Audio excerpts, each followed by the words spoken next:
इन आंखों को देखो।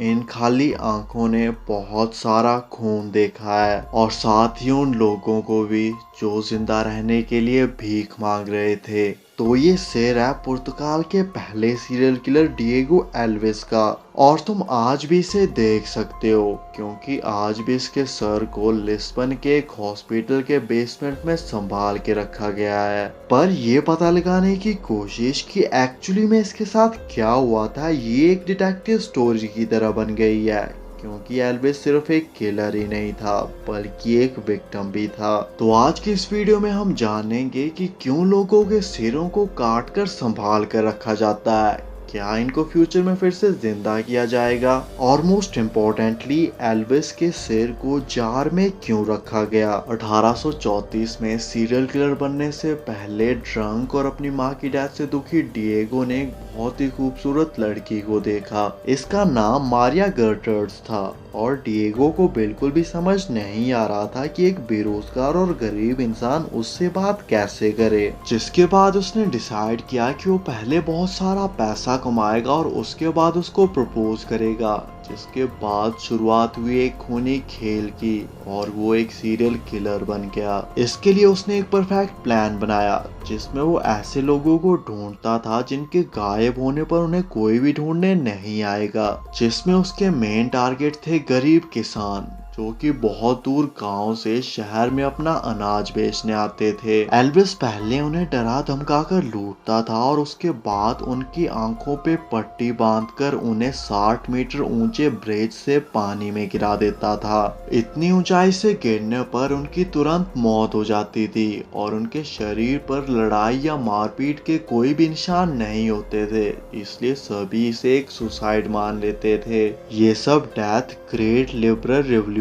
के टाइम पे हो रही थी, जब काफी लोगों ने अपनी जॉब्स खो दी थी, जिस वजह से लोगों का सुसाइड करना एक तरीके से आम बात थी। पूरे 4 सालों तक वहाँ की पुलिस और लोकल अथॉरिटीज को डिएगो के प्लान के बारे में कोई भी पता नहीं था और इसके बीच में डिएगो ने लगभग 70 से भी ज्यादा लोगों को मार डाला था। पर 4 सालों बाद फाइनली लोकल अथॉरिटीज को समझ आया कि कुछ गड़बड़ है, जिसके बाद डिएगो को अरेस्ट कर लिया गया और उसे फांसी की सजा दे दी गई।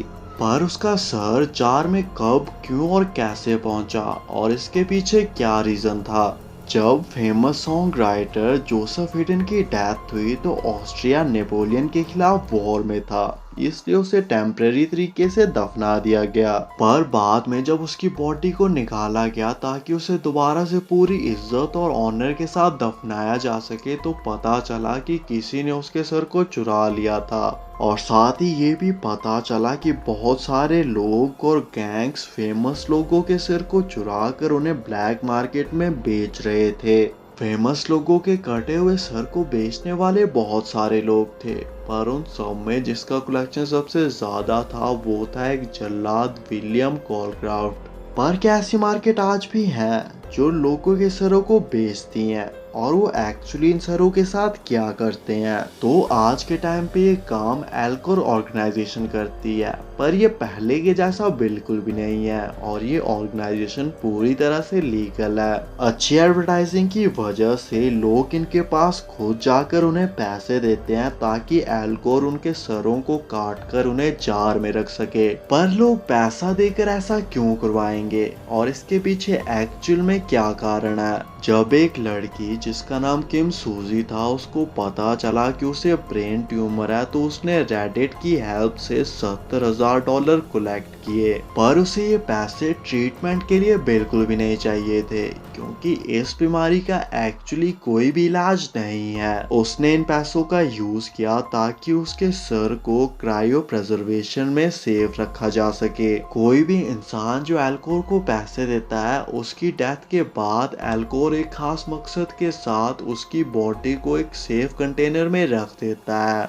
एल्कोर के हिसाब से ऐसा करने पर वो फ्यूचर में नई टेक्नोलॉजी से दूसरी बॉडी के साथ दोबारा से जिंदा हो पाएंगे। पर कोई भी इसकी गारंटी नहीं देता, क्योंकि फ्यूचर में क्या होगा इसके बारे में कुछ भी कह पाना बहुत ही मुश्किल है। पर इन सब चीजों के बावजूद कई लोगों के हिसाब से एल्कोर ही एक तरीका है अपने आप को बचाने का। पर 19वीं शताब्दी में डिएगो के टाइम पर ऐसा कुछ भी नहीं था और उसके सर को एक टोटली अलग वजह से काट कर रखा गया था। एक्चुअल में ऐसा कुछ साइंटिस्टों ने किया था ताकि वो उसके सर पर रिसर्च कर सकें, क्योंकि उनका मानना था कि किसी के भी मर्डर बनने से काफी टाइम पहले ही उसका दिमाग इस तरह से डेवलप हो जाता है। उन साइंटिस्टों का मानना था कि किसी के भी दिमाग के पैटर्न से ये पता लगाया जा सकता है कि उसका व्यवहार और नेचर कैसा है और साथ ही ये भी कि वो फ्यूचर में क्या बनेगा। पर एल्विस का सर पूरी तरह से अनटच्ड था, जिसे किसी ने हाथ भी नहीं लगाया था।